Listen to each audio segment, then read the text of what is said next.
প্রায় ৫০০ বছর আগে সুদূর আফগানিস্তান থেকে এদেশে ইসলাম প্রচার করতে আসে আফতাব উদ্দিন ওরফে আফু শাহ। চুয়াডাঙ্গা তথা এই অঞ্চলে তখন জমিদার ছিল রানী ভবানী। সে আমলে নদীপথে চুয়াডাঙ্গার ঠাকুরপুরে আসেন আফু শাহ। সে সময় চিত্রা নদীর তীরে গড়ে তোলেন এক গম্বুজ বিশিষ্ট একটি মসজিদ। আল্লাহর ওলি যখন এখানে একটা আসছিল তখন সবাই পরে দেখলো যে সেই যেটা আইসা এখানে একটা করল বললে হয়তো মানুষ এখানে ঠিক পেয়ে নামাজ কালাম পড়তো। কোথায় ৪০-৫০০ বছর আগের কথা। ধরেন এইখানতে এইটা নদী ছিল, তো ওই যে এইটা ভরাট একটা গান, এই যে রাস্তার এই করে দিয়ে সে গান ভিজে গিয়েছে। আবার এই যে মসজিদের ওই বাউন্ডারির এই পাশ দিয়ে একটা ছিল সড়ক, মানে অঙ্গ লোক বলে সেই দেশে আর। আফু শাহের মৃত্যুর পর মসজিদটি নদীগর্ভের লোক চক্ষুর আড়াল হয়ে যায়। এরপর আবার নতুন করে নদী পাড়ে বসতি গড়ে ওঠে। তখন হঠাৎ করে একদিন মসজিদটি দেখতে পান এলাকাবাসী। তখন এটির নামকরণ হয় আজকবি মসজিদ বা এক রাতের মসজিদ। মসজিদটিতে ৮ থেকে ১০ জন লোক তখন নামাজ আদায় করতে পারতেন।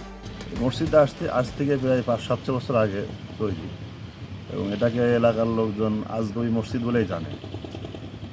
আপনার রানী ভবানীর শাসনামলে আফগানিস্তান থেকে একজন বুজুর্গ, যার নাম হলো বীর আফতাব উদ্দিন আফু শাহ। বীর আফতাব উদ্দিন ওরফে আফু শাহ বলেই সকলে চেনে অত্র এলাকার লোকজন। তিনি এই মসজিদের এক গম্বুজ বিশিষ্ট মসজিদ একটি তৈরি করেছিলেন, প্রায় ৭-৮ জন লোক নামাজ পড়তে পারে সেই আমলে।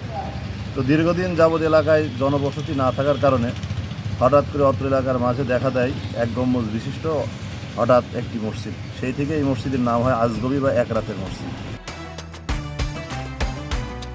পরবর্তীতে চুয়াডাঙ্গা বেলগাছি গ্রামের বিশ্বাস গড়ত তাদের জমিদান করে মসজিদটি সম্প্রসারণ করে।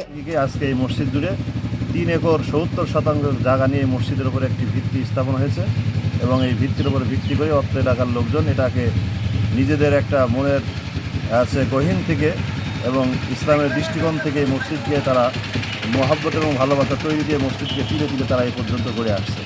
এবং আমার এই পাশে একটা স্থাপনা দেখতে পাচ্ছেন এখানে, যেটা যারা অত্র এলাকার ভিতরে স্বনামধন্য ব্যক্তি বিশ্বাস গং যাদেরকে চেনে সকলে, তারা এই মূলত মসজিদের আশপাশে যে জমি আছে এই জমিটা তারাই দান করেছে, এবং এইভাবে এখানে হয়ে আসছে মোটামুটি এই ঐতিহ্যবাহী পীরগঞ্জ ঠাকুরপুর জামে মসজিদ।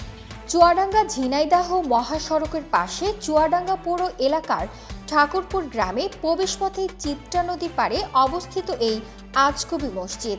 বর্তমানে এই অংশে মরে গেছে চিত্রা নদী। চাষাবাদের পাশাপাশি নদীর বুকে গড়ে উঠেছে দালান বাড়ি। তবে চুয়াডাঙ্গার ১০০ বছরের মসজিদ ইতিহাস ঐতিহ্যের স্বাক্ষর বহন করে আসছে চিত্রা নদীর পাড়ের এই মসজিদটি। ফারজানা একা, নিউজ ডেস্ক, জয় জয়দীপ।